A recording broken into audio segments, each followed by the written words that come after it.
Boa tarde a todos, estão me escutando? Em primeiro lugar, eu queria agradecer a presença dessas três super relevantes figuras aí no mercado de investimentos e inovação. Agradecer a todos que nos acompanham aqui e também depois na gravação.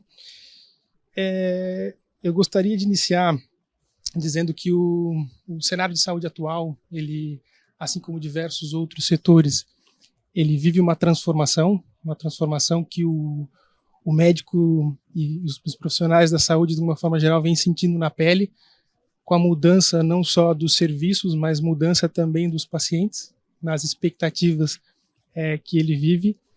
Isso gera uma série de dores, né, de problemas a serem desenvolvidos com novas iniciativas. E eu gostaria de começar esse painel pedindo para que cada um de vocês falasse um pouco da sua experiência no setor de inovação e de investimentos, e depois um pouquinho do cenário que a gente vive hoje desses investimentos em inovação. Queria começar aqui, pode ser pelo Venâncio. Boa tarde, estão me ouvindo aí, pessoal? Levanta a mão se estiverem me ouvindo. Boa, beleza. Então, boa tarde a todos. Sou o Venâncio, da Genial Investimentos. Estou com 18 anos aí de estrada no meio digital, praticamente um dinossauro aí digital. E a minha carreira basicamente foi pautada em 3 trilhas, né? A primeira trilha é como empreendedor, né? Eu fundei 3 startups, a mais conhecida delas é a Vetex, que fez IPO ano passado na Bolsa de Nova York, com market cap aí de 4 bi de dólar. A segunda trilha foi como consultor, onde eu ajudei grandes grupos como Multiplan, Aliança Sonai, a Thierry Von Hatt, Trackbel, entre outros, a inovar e se transformar digitalmente. Isso bem no início, né, da jornada, aí, quando começaram a se falar de transformação digital, que eu acho que é um tópico super relevante aqui para a gente estar debatendo hoje, inclusive, né, e depois disso eu comecei a minha terceira trilha como executivo, né, na Amazon Brasil, ajudando com toda a expansão do marketplace, até eu ser convidado aqui para entrar de sócio e ser o responsável por toda a inovação e transformação do grupo da Genial Investimentos. Lá na Genial, a empresa cresceu muito nesses últimos 3 anos. A gente hoje é um grupo de 7 empresas. A gente diria que a gente é a terceira maior plataforma de investimentos do Brasil hoje, depois XP e BTG. Né? A gente tem um banco, tem uma corretora, tem uma comercializadora de energia, uma administradora e 3 assets, que juntos a gente está falando aí de 150 bilhões de ativos sobre custódia. Hoje a gente está com mais de 1 milhão de contas aí no varejo também, e estamos disputando primeiro a terceiro lugar ali no ranking da B3 em ações à vista e futuros com vários outros players com muito mais capital para investir do que nós, né? Então a gente é uma casa bem empreendedora, bem inovadora, a gente adora desafio.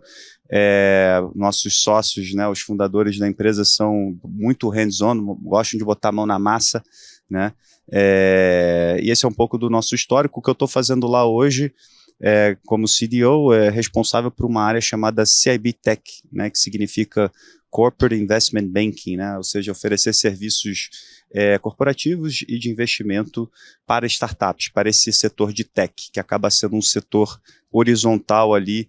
Então, hoje em dia, tudo é tech. Você tem health tech, fintech, retail tech, agrotech. Então, a gente acaba tendo uma visão mais holística de vários setores, e a nossa visão é ajudar realmente os empreendedores com suas startups, né, durante todas as etapas de crescimento. Acho que a gente também vai começar falando aqui sobre esse ciclo, não vou me estender muito mais aqui para deixar os outros palestrantes falar um pouquinho, mas é basicamente isso. Então, a nossa proposta de valor é ser o banco das startups. Muito obrigado. Vou passar a palavra para o Gabriel. Tem uma experiência bacana na área de biotech. Legal, obrigado pelo convite. Prazer estar aqui com o Ricardo, com o Venâncio. Bom, meu nome é Gabriel, eu sou um engenheiro filho de médicos de Brusque aqui, tem um hospital de olhos ali em Brusque. Eu sou engenheiro, eu comecei a empreender muito cedo, mesmo durante a faculdade, criei algumas empresas, algumas startups de tecnologia. A primeira delas foi a Valley Laser, que foi uma startup que foi a startup que mais cresceu no Brasil em 2014, na época que ela estava sendo criada.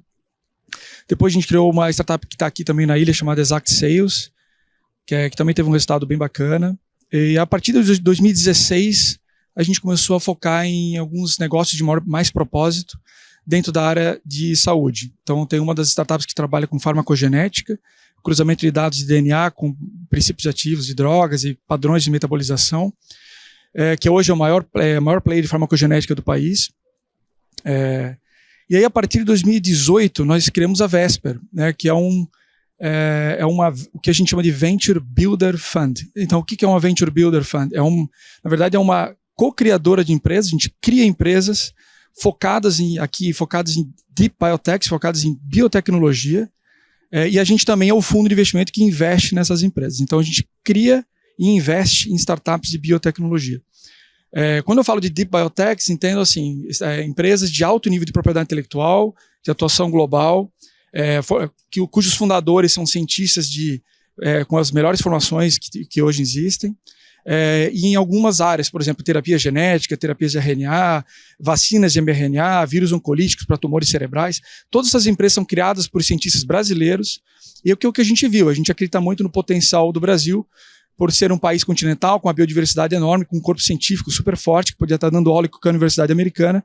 A gente resolveu investir nessas empresas para transformar esse cenário que a gente vê dos grandes desafios que a gente tem pela frente em questões de saúde humana, meio ambiente e produção de alimentos. Então, a Vesper Ventures está aqui do lado, aqui em Floripa, e é hoje, eu diria que talvez o principal fundo de investimento focado em Deep Biotech do país. Ok, então, passar a palavra para o Ricardo, que é colega, né, colega especialista em radiologia, para também falar um pouquinho da experiência, um pouco da sua experiência nesse cenário.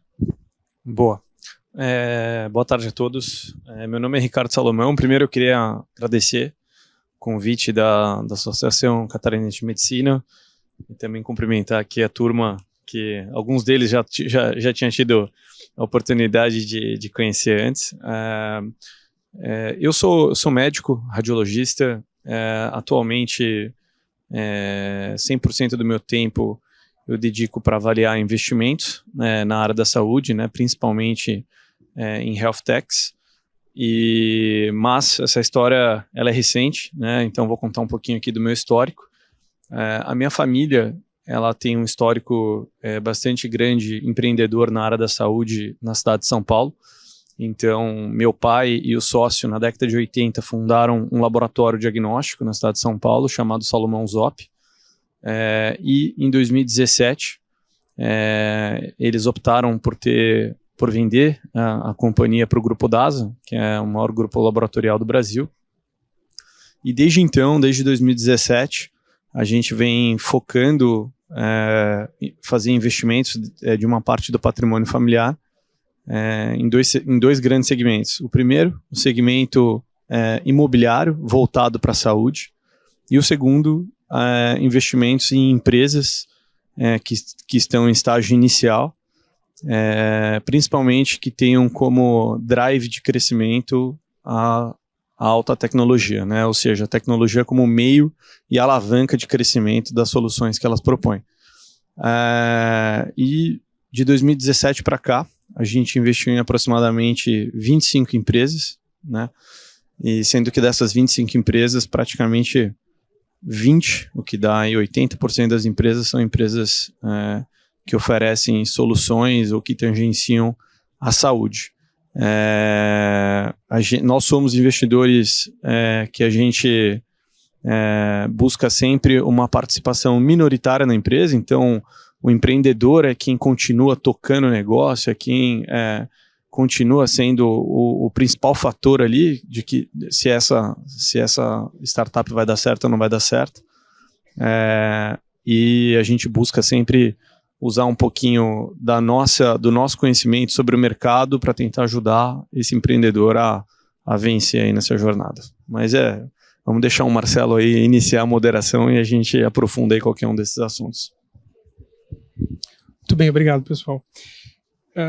Primeiro eu queria uma visão de vocês com relação ao cenário atual de investimentos? Quais são as áreas que estariam sendo mais valorizadas e quais as perspectivas aí para o próximo ano? Vamos lá então, pessoal. Bom, acho que não é nenhuma novidade aqui, né, que a gente está passando por um momento de vacas magras, vamos falar assim, né? O mercado está dando uma bela contraída aí, com a elevação aí da taxa de juros, muitas pessoas estão migrando, né, os seus investimentos de ativos de renda variável ou de maior risco para a renda fixa, né, e isso com certeza afeta o capital, né, de investimento de risco como de um venture capital, né? Então, a maioria dos fundos de venture capital hoje no país que investem em empresas startups de inovação estão retraídos, principalmente aqueles que investem em empresas em estágio mais avançados ou de maior maturidade, né? A gente saiu um relatório recentemente do Distrito falando que as startups early stage, que são aquelas mais infantis, mais jovens, vamos falar assim, né? Até acho bom contextualizar aqui. Posso contextualizar um pouco do ciclo aqui de crescimento das startups? Por favor, Venâncio, acho que é bem importante para a nossa audiência entender aí essas diferentes formas e fases, né, de adquirir investimento. Então, a startup, você tem vários estágios ali de maturidade, né? A primeira delas é o estágio da ideação, onde a ideia, só tem a ideia, não tem nada. Depois você tem a fase do pré-seed, que além da ideia, você já tem um time ali formado de pessoas ali trabalhando em cima daquela ideia, com talvez até um protótipo, né, para testar e validar aquela ideia. Depois você tem outro estágio que a gente chama de seed, ou seja, capital semente ali, onde o negócio já está ali mais ou menos com o conceito do seu produto validado, que a gente chama de Product Market Fit, né? E depois você tem uma série de outras rodadas que a gente chama de série A, B, C, D, E, F, G, para ajudar as empresas a escalarem de uma forma mais rápida. Então, o objetivo é sempre o mesmo, né? O objetivo da captação é acelerar o crescimento. Então, isso posto, voltando aqui à pergunta, né? Qual que era de novo a pergunta? Até me perdi o raciocínio. Sobre o cenário, e as perspectivas, né, de quais as áreas mais valorizadas que estão captando mais investimentos. Então, a gente está vivendo hoje, né, um período aí de contração, como eu expliquei, e eu acho que esse período, ninguém sabe de fato quanto tempo vai durar. Eu acho que essa que é a grande dúvida, né? Porque se você parar para analisar, no período pré-pandemia, a gente também sofreu aí, logo que a gente ficou sabendo da pandemia, uma retração muito grande, né? Os investidores puxaram o freio de mão para entender ali qual que iria ser a situação, e depois de um tempo começaram a soltar o freio de mão e as coisas começaram a voltar ao normal em 2021, que foi até então um dos anos, historicamente, foi um dos anos que as startups mais captaram dinheiro no mercado brasileiro. Se eu não me engano, foi algo em torno de 7 bilhões de dólares, né, que eles captaram aqui no mercado. Então, as empresas conseguiram captar nos últimos 5 anos, mas agora estão passando por uma dificuldade. E com isso, elas começam a ter que voltar um pouco para o tabuleiro e arranjar alternativas. E uma delas é o que a gente está chamando de Venture Debt, né? Que é um veículo bem comum lá hoje nos Estados Unidos, já representa 25% mais ou menos das transações de captação com os investidores, e aqui no Brasil esse mesmo veículo só tem 1% de representatividade. Então isso demonstra o quê? Isso demonstra que o Brasil ainda é um mercado em formação. O ecossistema brasileiro é bem mais imaturo do que o dos Estados Unidos, né? Mas pela primeira vez na história do Brasil, a gente está enxergando o ecossistema de forma muito completa, né? Você tem hoje já fundadores que criaram empresas e venderam e já começam a reinvestir em novas empresas ou criarem novas empresas, novas startups. Você também tem ali um pool de talentos muito grande, né? O Brasil ele é reconhecido por ter empreendedores super criativos aqui. A gente também tem toda essa cadeia de investimento já setada, ou seja, desde a incubadora até o fundo de private equity que faz rodadas milionárias, talvez até bilionárias aqui com essas empresas antes do IPO. Então você consegue realmente hoje navegar. Na minha época de empreendedor era empreender raiz, não tinha nada disso. Você contava em uma mão o número de fundos de venture capital que tinha no país. Investidor anjo nem se falava, não existia esse termo. Então as coisas eram muito diferentes. Eu acho que o que está acontecendo agora é um pouco isso, né? Os empreendedores dessa nova geração estão começando a provar um pouco, né, do que os empreendedores raiz lá atrás, quando não tinha essa abundância de capital de risco como tem hoje, né, para pegar dinheiro fácil, estão começando a sentir como é que é isso. Então, acho que o cenário é um cenário de contração, mas, pelo que a gente entende, essa contração ela ficou mais acentuada nas empresas de um nível de maturidade maior e não chegou ainda nas empresas mais imaturas ou mais novas, né? E para encerrar, eu acho que tem um dado também super curioso, falando aqui do ecossistema, que o número de corporate venture capital, ou seja, fundos liderados por empresas, também começou a crescer muito no Brasil. Há 5 anos atrás você não falava de 5, hoje já existem mais de 100. Então, eu acho que o que está começando a acontecer é essa reciclagem, né, de novos investidores entrando e com viés mais corporativo, né, no mercado, enquanto que os VCs mais tradicionais estão, de fato, segurando ali o freio de mão para ver o que vai acontecer. Ricardo, quer completar? Bem, se eu pudesse trazer um viés um pouco mais voltado para as empresas de saúde, eu concordo totalmente aqui com o que o Venâncio falou, principalmente em fases mais iniciais, né, que ele chamou as rodadas seed, série A e pré-seed. Você ainda encontra um número muito relevante, né, de startups buscando financiamento e conseguindo esses financiamentos, né, através de investidores, sejam fundos de venture capital, sejam family offices, sejam investidores, pessoas físicas, executivos e outros, ou como o próprio Venâncio e o Gabriel aqui, ex-founders, né, pessoas que tiveram algum evento de liquidez durante a sua carreira empreendedora e também estão buscando, eventualmente, oportunidades, né?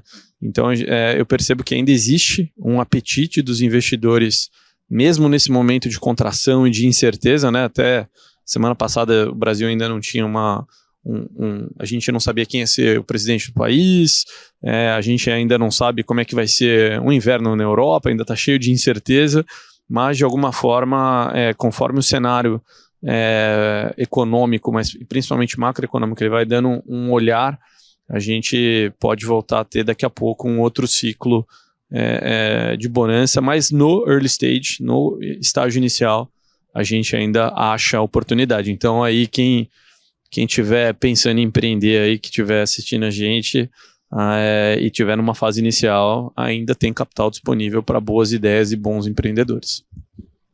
Perfeito, cara. Antes de tu passar para o Gabriel, queria pedir se tu pudesse falar um pouquinho para, porventura, na nossa audiência, alguém que não tenha familiaridade com esses termos, mas falar um pouquinho sobre investidor anjo, early stage, Series A, Series B. Boa. Normalmente, né, até pegando o gancho aqui do que o Venâncio explicou, né, o investidor anjo, ele é normalmente aquele investidor que ele basicamente acredita na capacidade do empreendedor e no potencial de uma ideia ou de um protótipo. Ou seja, né, a gente vê um empreendedor que tem uma ideia ou um produto ou um serviço prototipado, e esse investidor anjo, normalmente pessoa física, ele acredita nesse empreendedor e nessa ideia, e ele investe um montante de capital ali combinado para se tornar sócio dessa empresa e ainda num valuation, né, que significa que é o valor da empresa, ainda é bem baixo, né? Afinal, a empresa nem sequer existe direito, mas ela já tem um valor. então esse investidor ele se torna sócio dessa empresa. E aí, o que eu chamo aqui, que precisa se ter bastante cuidado, e é por isso que eu falo assim, se ninguém investiu, se é a primeira vez que está investindo, procurem pessoas para buscar saber como isso funciona. Um investimento nesse setor, se ele não é feito bem feito ou em padrões de mercado, isso pode não necessariamente ser muito bom lá na frente e vai precisar de alguns ajustes se ele não for feito com padrões de mercado. A gente vê isso diariamente na nossa rotina de análise de empresas. E o investidor, na fase semente ou seed, ele significa que essa empresa ela já está vendendo o seu produto ou serviço e a gente já consegue ter uma análise inicial desses primeiros clientes. Se ele atua no segmento B2B, que é vender para outras empresas, você já consegue conversar com esses clientes, né, com essas empresas que consomem esse produto ou serviço, para entender qual que é a proposta de valor, qual que é o preço, se ele gosta, não gosta. E se vende no B2C, que é o cliente final, você também consegue conversar com esse cliente final para entender esse produto, esse serviço. E normalmente, quanto mais madura a rodada, né, maior normalmente é o aporte de capital e, consequentemente, o valuation dessa empresa. Perfeito, muito obrigado, Gabriel. Bom, sobre esse cenário macro, eu acho que talvez o que eu possa agregar aqui, a minha área, lembrando que a minha área é o que a gente chama de biotechs, né? Então não é tanto o que a gente chama de health techs, né? As startups de saúde, por exemplo, telemedicina e essas outras áreas. O meu negócio é mais terapias, edição genômica para até agronegócio, então é esse universo que eu estou falando agora, tá? Então, nesse universo, eu acho que existe uma grande oportunidade para quem é da área da medicina hoje. Eu acho que não teria um momento melhor, na minha visão, para ter o conhecimento da área de medicina, para ter o conhecimento da área de biologia e esses setores, do que agora. Porque apesar de a gente ter uma grande dificuldade global no universo de captação, porque querendo ou não é um período de vacas magras, onde vai exigir muito mais, vai ter uma escassez maior de capital nesse momento, mas isso passa. Por outro lado, recentemente a gente teve a questão da Covid, que fez o mercado acordar para, olha, a gente realmente precisa criar soluções relevantes para os grandes desafios que hoje o mundo vive, né? Desde saúde, terapias para doenças que não têm cura, desafios da produção de alimentos e aí por diante. Então eu vejo uma grande oportunidade, a gente está entrando numa década que eu chamo de a década das biotechs, onde o médico não vai ter só a opção de ser um clínico, de ser um médico que a gente fala, o médico de consultório, cirurgião. Ele também vai abrir uma nova possibilidade que existe, obviamente, mas ainda é bem incipiente, mas eu acho que vai existir cada vez mais o médico pesquisador, o médico empreendedor dentro desse universo que a gente tá desenvolvendo de biotecnologia. Perfeito, obrigado. Eu queria fazer uma outra provocação agora para os três, e aqui a gente tem 3 referências, né? 3 empreendedores super bem sucedidos nos seus formatos, nas suas particularidades. E eu queria que vocês trouxessem um pouquinho do que é o retorno do valor para quem investe, né? Também a questão de que o IPO, né, a abertura da empresa no mercado de ações, talvez o grande boom, né, do sucesso de uma empresa que por muitos é visto como objetivo final. Eu queria que vocês comentassem um pouco sobre isso, sobre o que o investidor espera de retorno, se é mais o retorno financeiro mesmo, ou a questão do retorno de valor também, especialmente no setor da saúde, né? Como que fica o olhar do investidor sobre o retorno desse investimento? Quer deixar para o Venâncio primeiro? Pô, vou perguntar aqui para um dos meus investidores, né, e para os caras da grana que vão perguntar para eles. Eu acho que, assim, sendo de forma bem pragmática, né, o investidor ele normalmente espera um retorno entre 25% a 35% ao ano. Né, quando ele investe, por exemplo, num fundo de venture capital, normalmente esse é o retorno que ele espera, salvo algumas situações excepcionais, mas em média é mais ou menos isso, né, uns 25% a 35% de retorno. Mas há casos de empresas, né, e fundos que performam muito além disso, né? Você tem aí grandes gestoras como a Sequoia Capital lá fora, que investiu em grandes empresas aí como o Facebook, por exemplo, que com certeza teve um retorno muito maior do que isso, de 10, 20, 30x ou vezes, né, o valor inicial investido. Então, acho que isso depende caso a caso, né, mas na média é mais ou menos esse o retorno aí que o investidor normalmente espera quando ele investe. Agora, isso é o valor quantitativo, né, o valor financeiro que o investidor espera, mas também tem aquele valor mais intrínseco ali, que muitas vezes o cara gosta tanto da ideia que ele quer tá próximo ali, quer fazer parte daquilo ali. Eu, por exemplo, me identifiquei muito aqui com a proposta de valor aqui da Vesper Ventures, do Gabriel. Eu acho que é uma belíssima iniciativa que eles estão fazendo aqui no Brasil, né, com várias com várias empresas aqui que estão em busca da cura do câncer, a busca da cura do Alzheimer. Então, eu acho que são esse tipo de iniciativa que faz toda a diferença aqui no Brasil, né? Então, tem sim esse lado também mais humano, esse lado de você querer participar, de fazer parte de algumas iniciativas, seja pelo lado pessoal, seja pelo lado profissional, porque você consegue agregar bastante valor, porque de repente você tem um conhecimento muito grande na área.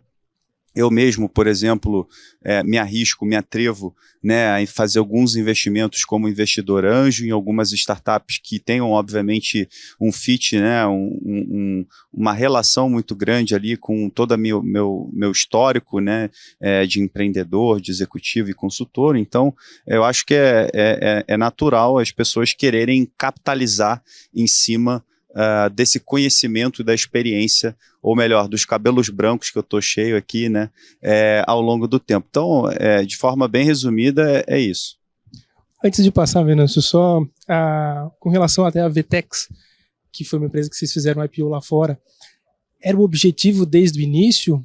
Como que foi esse faseamento e até a ponto de vocês chegarem, não, a gente vai abrir lá fora?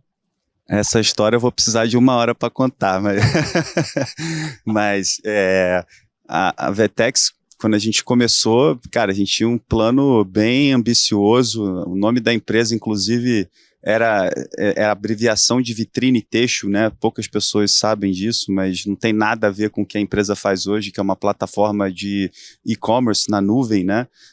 Voltada para grandes empresas. Então, a gente foi, obviamente, no termo de jargão aqui de mercado, pivotando, né? Ajustando ali o nosso modelo de negócio até encontrar, de fato, esse foco. Né, esse foco de ser a maior e melhor plataforma de comércio eletrônico do Brasil e agora, quiçá, até do mundo. Né? A gente começou numa salinha de 30 metros quadrados no centro do Rio de Janeiro e pouco a pouco ali a gente foi construindo aos trancos e barrancos, como dizia o meu sócio Mariano, né? A gente foi lapidando, foi ajustando o modelo. Naquela época, estou falando aí de 2000, né, pessoal?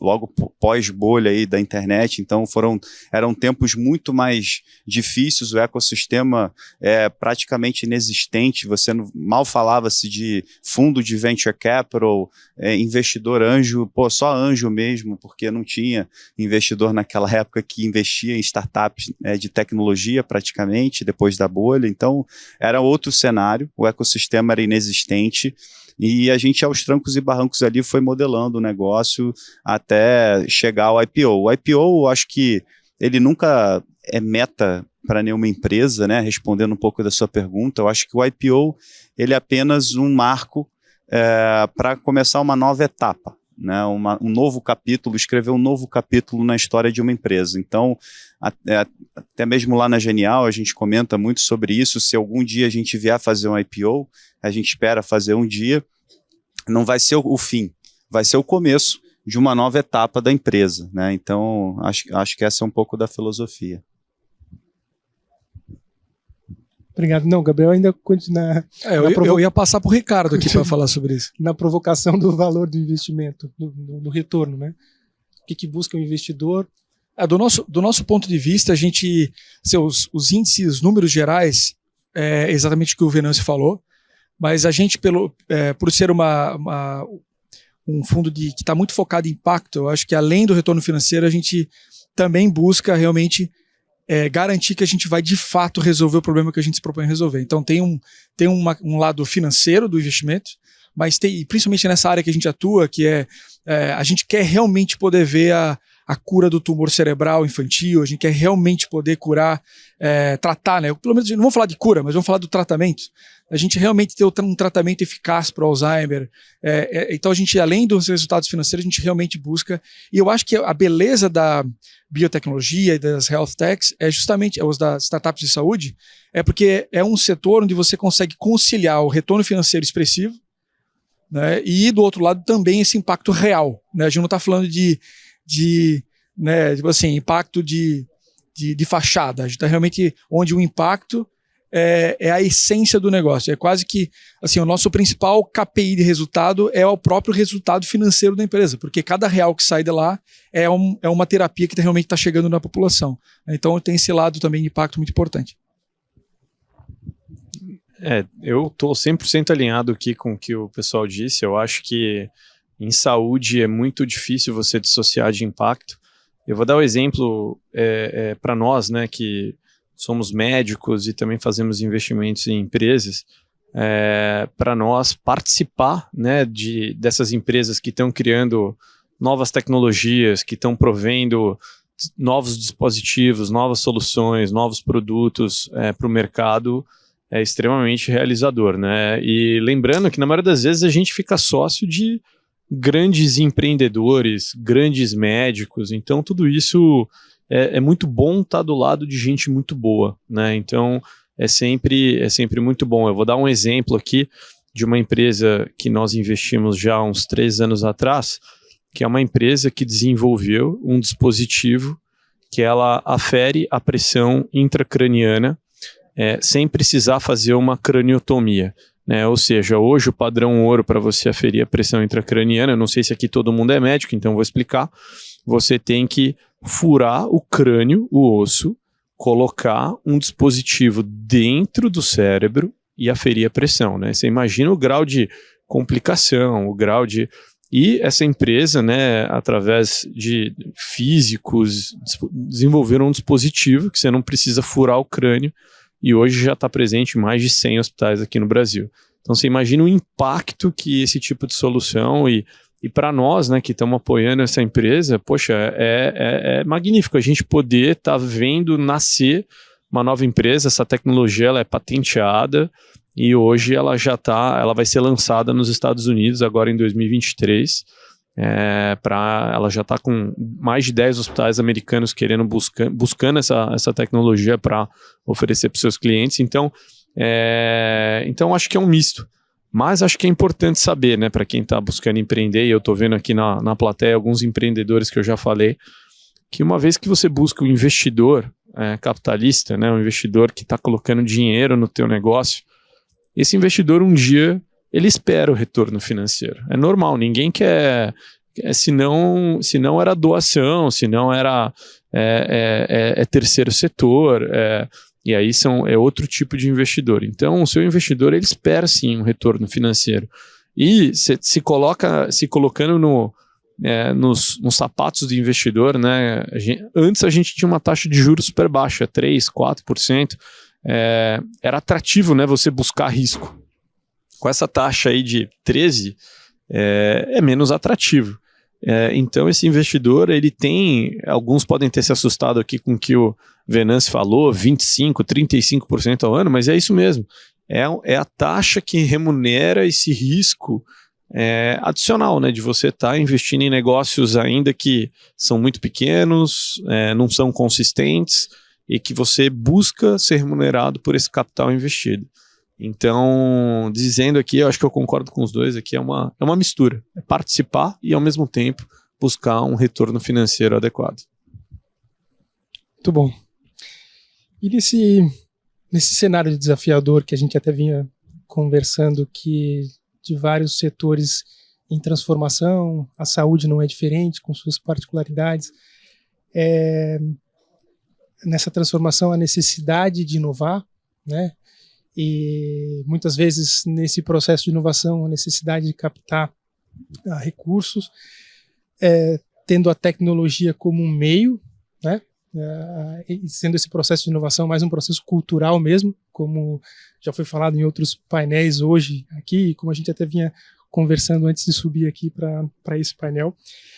Eu queria que vocês comentassem um pouco de como ajudar a construir uma jornada de investimento mais consciente, né, nesse cenário que a gente vem observando, se comentassem nesse sentido, como é que vocês observam as questões dos tipos de inovação, se uma inovação, um intraempreendedorismo, onde a empresa, de uma forma mais fechada, busca dar ouvido a algumas ideias internas, ou se no sentido de um open innovation, onde a empresa se abre a outras empresas para parcerias, para que consiga construir essa jornada de investimentos.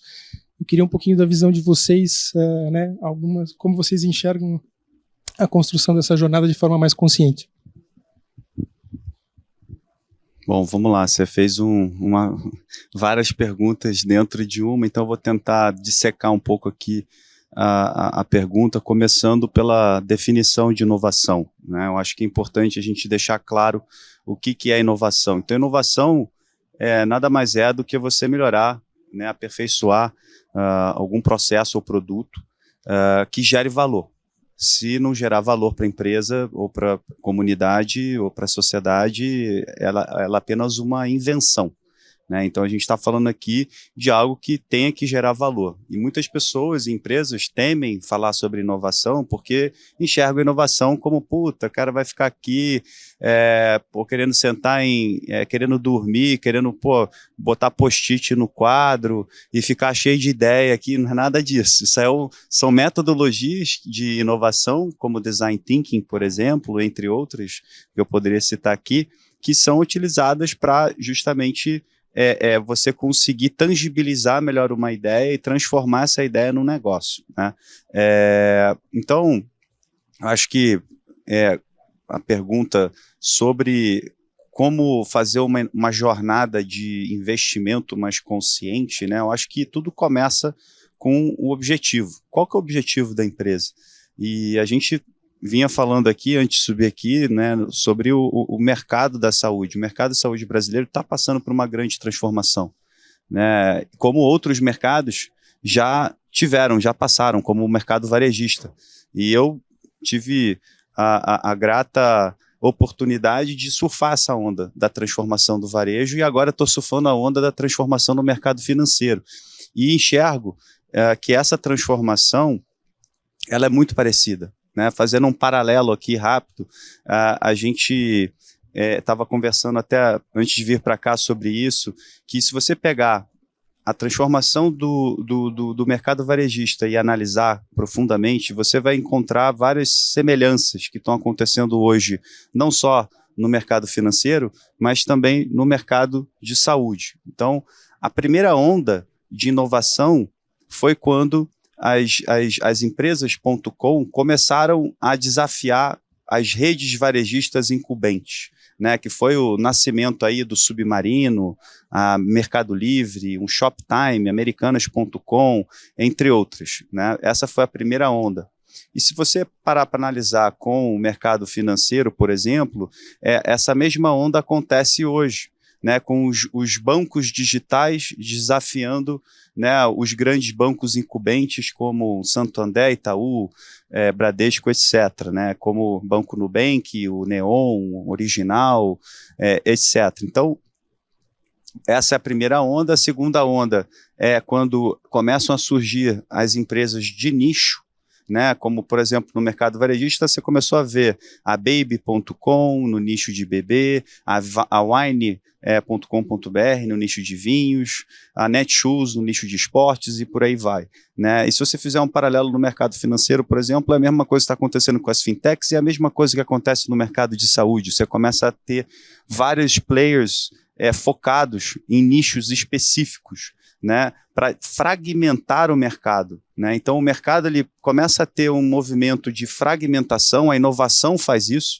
a inovação traz essa fragmentação para o mercado e para depois os grandes players do mercado começarem a consolidar esse mercado novamente. Isso aconteceu no mercado varejista, está acontecendo agora no mercado financeiro, né, com XP sendo comprada pelo Itaú e várias outras fintechs sendo compradas por grandes bancos. E a mesma coisa vai acontecer aqui no setor da saúde, né? O mercado tende a primeiro se fragmentar para depois se consolidar. Então, de uma forma geral, eu vejo que a jornada de investimento ela é muito focada em fomentar o crescimento e desenvolvimento dessas startups que geram uma grande disrupção na cadeia de valor de todo um setor. E é exatamente isso que está acontecendo no setor de saúde, que até em pouco tempo atrás, há uns 5 anos atrás, mal se falava de health tech. Hoje em dia são mais de 1.000 health techs espalhadas pelo Brasil. Mesma coisa no mercado financeiro, são mais de 1.500, já deve ser mais, esse número eu estou até dando que está desatualizado, mas são mais de 1.500 fintechs hoje no Brasil, no varejo nem se fala. Então, eu acredito muito nessa transformação de cada setor e sempre a gasolina dessa inovação é sempre o capital de risco de grandes fundos apostando aí nas startups para digitalizar o mercado. Falando um pouquinho de inovação, né, seja inovação aberta ou intraempreendedorismo, né, a gente percebe que na saúde, a maior parte dos grandes grupos de saúde, né, então, eu vou citar aqui alguns nomes como Redditor, Grupo DASA, Fleury, Grupo Sabin, da Lídia, que está aqui, sejam outros órgãos públicos como a HC, estou vendo o professor Giovanni aqui também, todos eles já têm seus próprios núcleos de criação de inovação, né, de empreendedorismo interno, de fomento de capital, de aceleração de boas ideias, de aceleração de empresas. Então, na minha visão, dentro do mercado da saúde, com esse viés de mercado de saúde, a gente vai ter sempre essas duas oportunidades, seja dentro dessas grandes empresas, o próprio Venâncio citou aqui o aumento exponencial que a gente teve dos CVCs, que são os Corporate Venture Capitals, né, as empresas atuando como um fundo de Venture Capital. Todas essas empresas que eu citei dos grandes grupos de saúde possuem seus fundos próprios para fazer investimento. E tem também a inovação aberta, né? Ou seja, você tem também empreendedores e soluções que vão nascer fora desses núcleos dessas empresas. E na minha visão, o mercado de saúde, enfim, é muito grande, né? Então, a gente vai ter sempre aqui inúmeras oportunidades e tendências, né? 5G está chegando agora no Brasil, daqui a pouco vai ter gente operando robô em qualquer lugar do mundo. Você, Marcelo, que é cirurgião, a gente tem internet das coisas também, que depende muito de conectividade. Então, a gente vai ter cada vez mais equipamentos sendo monitorados e gerando dados, volumosos dados em tempo real. Então, empresas de Big Data, né? Empresas que vão usar dados para extrair esses dados e gerar insights operacionais, para gerar economia, eficiência. Então, isso fora o que a gente viveu, né, nessa pandemia, que essa pandemia ela foi uma catalisadora da utilização de tecnologia na saúde, né? Quem que 3, 4 anos atrás já tinha feito uma teleconsulta? A minoria de nós aqui. Hoje talvez 100% de nós já fez uma teleconsulta aqui. Quem de nós, há 4, 5 anos atrás, utilizava wearables, que é outra, a minoria, hoje praticamente todo mundo utiliza algum tipo de wearable. Então, na verdade, eu acho que a gente ainda está no começo de uma transformação digital que ela é inevitável e ela já está ocorrendo, mas e a curva ela tem uma característica que, na minha visão, ela tem um alto grau de inclinação, né? Ela é exponencial. A gente, na verdade, vai viver cada vez mais digitalização, cada vez mais experiências digitais, seja na saúde, mas aí isso eu vou falar um pouquinho de como a gente acredita, né? Saúde especificamente, para nós a parte digital, ela vem como um meio, né? Na nossa visão, nada vai substituir ainda o médico, o toque do médico, o olhar do médico. Então, eu acho que na saúde a gente vai viver algo um pouco mais híbrido, né? Eu acho que não vai ter jeito de você não olhar um paciente, de você não tocar um paciente. Então, na minha visão, na saúde, a gente sempre dá um olhar específico para isso, né? Em como que a gente vai trazer toda essa tecnologia sem perder a humanidade, sem perder o lado que na saúde é tão importante, que é o lado humano.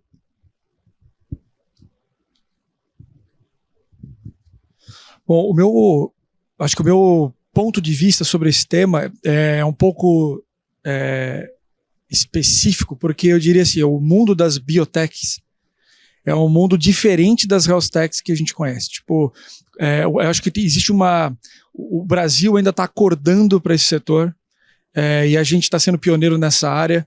E uma coisa que eu noto com os investidores aqui no Brasil é porque eles ainda têm um mindset das startups de tecnologia de SaaS, por exemplo, que é o Software as a Service. São as startups de software que tem por aí. Então, muitos investidores que a gente apresenta as soluções de biotecnologia, eles ainda não estão preparados para compreender o que é um investimento em biotecnologia. Então, em biotecnologia especificamente, é especialmente desafiador, porque eu vou contar assim, o drama que foi quando eu passei do meu primeiro negócio para o meu segundo negócio. Meu primeiro negócio era uma indústria, né? O líder de mercado, fazia máquinas de 10 toneladas, tecnologia laser, coisa. Quando eu saí de uma indústria e fui para uma empresa de software que está aqui, que é Exact Sales, eu comecei a ver assim, caramba, esse pessoal aqui, eles não trabalham com lucro, eles fazem cash burn, eles estão preocupados com market share, taxas de crescimento exponenciais. Então a preocupação deles não era muito o lucro que estava, dividendos, o negócio deles era outro bicho. E aquilo foi um choque, né? Então eu passando de uma indústria para uma empresa de tamanho desse hall aqui, de carpê, com um monte de gente andando de patinete e software, né? E de meia, né? Aí quando eu fui para o mundo de biotechs, aí imagina, assim, para esse investidor que era do mundo tradicional e começou a investir no mundo de software, já foi um choque, porque ele falou assim, cadê o lucro? Aí o empreendedor falava assim, que lucro, que? Vamos crescer rápido, né? Exponencial. Isso foi um choque já para ele. Hoje em dia eu tô chegando para o investidor, tô falando assim, cara, nem faturamento você vai ter. Aí ele, como assim, nem faturamento? Eu falei, nos primeiros 5 anos, 6 anos, nem faturamento você vai ter. Só que essa empresa pode valer dezenas de bilhões de dólares. Isso é o biotech. Você está falando de negócios de altíssimo nível de propriedade intelectual para resolver coisas tão importantes e tão sérias que você não vende aquilo. Os outros que vêm comprar. Eu estou falando de terapia para doenças que não tem cura, de nível global. E quando a gente fala de criar unicorns, né, os unicórnios são essas empresas que valem $1 bilhão, quando você está limitado às fronteiras do país, é muito mais difícil você criar o que a gente chama de decacorns, que são os 10 vezes unicórnios que tem lá, né, lá fora do Brasil, que lá nos Estados Unidos tem alguns. Quando a gente aqui no Brasil começa a investir em negócios que não estão mais limitados à fronteira do nosso país, porque a dor de barriga aqui é a mesma dor de barriga no Japão, você começa de fato a criar um negócio que pode gerar inclusive mais de $1 bilhão ou até mais, muito mais que isso. Então, o nosso desafio hoje aqui no Brasil está sendo catequizar e ensinar os investidores de que existe uma nova grande oportunidade, que o Brasil tem um grande talento e potencial, que é desenvolver negócios que resolvam grandes desafios globais, aonde o bicho é completamente outro. A característica do negócio é completamente diferente e é uma grande oportunidade para quem enxergar antes. Pô, Gabriel, obrigado. Ainda nessa área de biotech, tu citou que aqui a gente tem cérebros, né? A gente tem que não deixam a desejar em nada para cérebros lá de fora. E com relação à parte ainda aqui no Brasil de regulamentação, de dificuldades até de captação de investimentos para essa área, como é que está o cenário? Houve alguma grande mudança? Isso ainda é uma dificuldade grande que leva até as empresas a sair daqui para continuar o desenvolvimento lá fora? Como é que queria ver um pouquinho da tua visão com relação a esse? Eu vou falar para o meu mundo, aí pro universo das outras health techs, eu acho que seria melhor o Ricardo vendo seu comentário.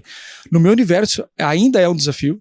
No Brasil, você encontrar capital inicial para startups de biotecnologia que não tem resultado, que não tem faturamento, que é pura ciência, é um grande desafio. Por isso que tem alguns poucos caras desse país aqui que acreditam nessa área, tá? Mas eu acho que é um dos motivos pelos quais nós, como uma Venture Builder, nos tornamos também uma Venture Builder Fund, que a gente também se tornou um fundo. Porque a gente falou, se a gente faz isso, a gente acredita tanto, então vamos botar o nosso próprio dinheiro nesse negócio. Então a gente criou o próprio fundo para isso. Então a nossa estratégia, para você entender, para resolver esse desafio no Brasil, a gente cria as empresas junto com os cientistas. Metade do nosso portfólio a gente criou do zero as empresas, literalmente. A outra metade eram empresas que estavam patinando no mercado, mas com tecnologias super revolucionárias. A gente, só para ter uma ideia, ao longo de 2 anos, ao longo de 2 anos de trabalho, a gente avaliou mais de 2 mil projetos e selecionou só 7. Né?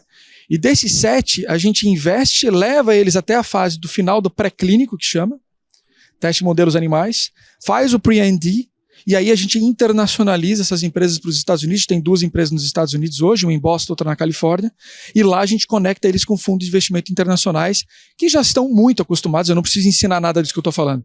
Já é o terceiro setor de maior investimento nos Estados Unidos, é o setor de VC, é o setor de biotecnologia lá, né? Boston, basicamente, é uma cidade focada em biotecnologia, né? E Harvard, todas aquelas faculdades. Então, a gente vê assim, lá não preciso convencer eles. Aqui no Brasil a gente ainda precisa convencer, né? Mas é o que eu vejo. A gente aqui tem um grande potencial porque você compra em real e vende em dólar, né? Você compra ainda ativos num valuation muito inferior ao que você compraria a mesma empresa se ela estivesse nos Estados Unidos, e empresas extremamente relevantes, extremamente disruptivas, tá? Quer fazer um comentário? Muito bom, gente. Obrigado. Eu queria agradecer a presença imensa de vocês. Estou um pouco de olho aqui no relógio, que o Venâncio tem compromisso. Mas eu queria abrir agora para considerações finais aí, né, nesse cenário. Eu acho que deu para deixar claro para a nossa audiência de que existe uma série de possibilidades, uma série de formas, né, e desde de uma ideia inicial até uma empresa que já tem, né, o seu produto, já tem os seus clientes, já tem uma forma mais madura.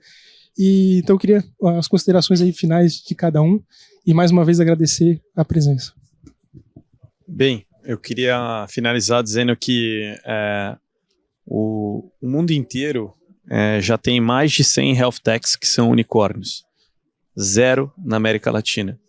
Então, a América Latina não produziu um unicórnio sequer na área da saúde, né? Então, a gente tem, na minha visão, um mercado que está mudando muito. Como o Venâncio disse, o mercado hoje no Brasil está mais maduro. Nós temos empreendedores, como a gente está sentado aqui do lado, de 2ª, 3ª, 4ª viagem. E isso faz uma tremenda diferença. Então, eu acho que para quem está de alguma forma se interessa pelo setor, vá buscar informação, porque eu acho que em breve, aí, em alguns anos, o Brasil e eventualmente outros países da América Latina vão produzir aí seus primeiros unicórnios na saúde, e vai ser muito bom a gente estar acompanhando e vendo isso de perto, e é isso aí. Obrigado, gente. Muito bom. Primeiro, agradecer novamente a todos aqui, né? Prazer estar com vocês aqui. Eu acho que a mensagem que eu queria deixar é a seguinte: pela primeira vez na história, a gente consegue escrever o código da vida. O ser humano está conseguindo editar o DNA, está conseguindo trabalhar a nível intracelular, intranúcleo das células, né? Então isso está abrindo uma grande oportunidade de negócio para frente. Na minha visão, e eu estou convencido disso, assim como grandes especialistas na área, que a gente está entrando nas décadas das biotechs, que vão gerar uma transformação completa da nossa vida. E a gente está vendo a geração que vai ver grandes desafios da humanidade, como o câncer, o Alzheimer e várias desordens genéticas serem extintas. Tá? A gente está vendo, a nossa geração vai ver isso acontecer. Então são grandes transformações que a gente está por ver que vão gerar grandes oportunidades de negócio. Tá? Então eu acho que a gente aqui tem a oportunidade de surfar essa onda. Então é uma excelente oportunidade para quem é da área, para quem estudar e quiser se aprofundar no assunto. Obrigado, Gabriel. Bom, pessoal, obrigado a todos aí pela atenção de vocês. A minha mensagem final aqui é direcionada para os empreendedores, né? Ou quem estiver considerando empreender no Brasil. Como eu disse aqui, há 18 anos atrás, quando eu comecei minha trajetória empreendendo, empreendedorismo era para ou maluco, apaixonado ou rico. Eu não era rico, eu era maluco e apaixonado pelo que fazia. E graças a Deus dei muita sorte, tive muita sorte de ter os sócios que eu tive e as coisas foram acontecendo para mim. Mas hoje em dia o ecossistema está muito mais maduro, as oportunidades são imensas, né? Hoje você tem mais de 300 fundos de Venture Capital já no Brasil, você tem mais 100 fundos de Corporate Venture Capital, você não tem, sei lá, centenas e milhares de grupos de investidores anjos hoje em dia. Ou seja, você tem uma possibilidade de considerar o empreendedorismo como, de fato, uma opção de carreira. Né? Então, se você é empreendedor, se você gosta de empreender, eu acho que vocês deveriam realmente considerar aí o empreendedorismo, né? E investir nessas startups que são, sem dúvida nenhuma, uma excelente oportunidade que a gente está vivendo agora. Tá, eu acho que, e nesses tempos de vacas magras, né, que a gente citou muito aqui, sempre tem alternativa. Tem muito empreendedor que busca a gente, pô, me ajuda a captar dinheiro e tal, cara, veja bem, o mercado tá assim, tá assado, agora não vai dar para captar, segura aí, aperta o cinto de segurança, aguenta mais alguns meses aí e vamos conversar. Ou você tem venture debt, se você for uma startup ainda em fase inicial, você pode buscar também as plataformas de equity crowdfunding, que é você captar, né, através de um pool de investidores nessas plataformas.